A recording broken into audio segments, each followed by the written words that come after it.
जैसा है वैसा रहेगा, वो इस हिसाब से स्टे के हिसाब से फिर तोड़ने का कहाँ से स्टे आ गया। सलारपुर में कई ऐसी जगह है जहाँ कई बार बुलडोजर चल चुका है। प्रशासन ये कहता है कि यहाँ जो ज्यादातर बिल्डिंग है वो अवैध है। इसको लेकर के आपकी प्राधिकरण से कोई बात हुई है या हमारी ये बात हुई है प्राधिकरण के अधिकारियों से, उस हिसाब से लेकिन आप इनको बैठ के जो चीज़ें बैठ के मीटिंग में बैठे, तो आप सही हो तो आप सही की बात करो, और ये सही जाएंगे तो इनकी बात सुनेंगे। तो सुनने के लिए यहाँ पर उन्होंने कहा कि ठीक है, उससे बात हुई है, अब ये हैं। उसके बाद में जो भी इससे हमारी आगे वार्ता होगी, मीटिंग होगी, क्योंकि मेरे तो कहने का मतलब ये है कि आप जिस काम को करने आते हो तो उसे करने क्योंकि आगे निकल जाता है तो उसके बाद में खराब हो जाती है, तो जभी के तोड़ने का टाइम आता है। क्या इसमें ये ऐसी बनी कि प्राधिकरण की आँख नहीं थी? इतने कर्मचारी हैं, इतने अधिकारी हैं, वर्क सर्किल है, सारा घूमता है, तो क्या ये बिना देख रेख की जरूरत बनेगी? बनी चाहिए ना। ये एक दिन में बनती नहीं है, ये कागज़ का तो कोई महल है नहीं, ये ईंटों से खड़ी हुई है।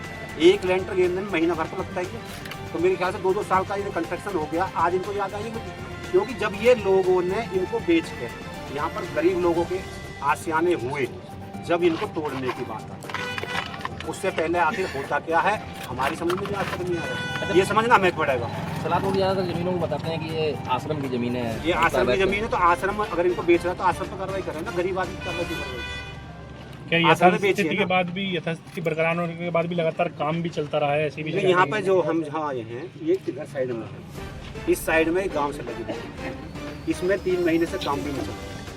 जो स्थिति यहाँ पर है वो हमने देख बताई। हमने ये नहीं कहा कि भाई ये कोई चीज़ सही है गलत है, गलत सही तो टेबल पर होगी, आप टेबल पे बैठ के इनसे वार्ता करो, एक समय लेकर समय निर्धारित करके इनकी बात सुने, अपनी बात रखें। अगर ये कागज में गलत हैं, ये अवैध हैं, नवेड़ा पूरा ही अवैध है, गांव सारे अवैध कर रहा है। आज तक गाँवों की आबादी तो इनके सेक्टरों में, मैं बताऊंगा अभी आपको, इनको एक नौचौ सेक्टर 76 के अंदर ये बात नोट करना, एक मॉल बन रहा है, और वो मॉल जो है ना उसको नवेड़ा प्राधिकरण ने अलॉटमेंट नहीं किया है, अलॉटमेंट किया है उसमें 2000-3000 मीटर उसकी RTI निकलवाई हमने, और वो कम से कम भी 20,000 मीटर बन चुका बैक में, उस पर कार्रवाई क्यों नहीं?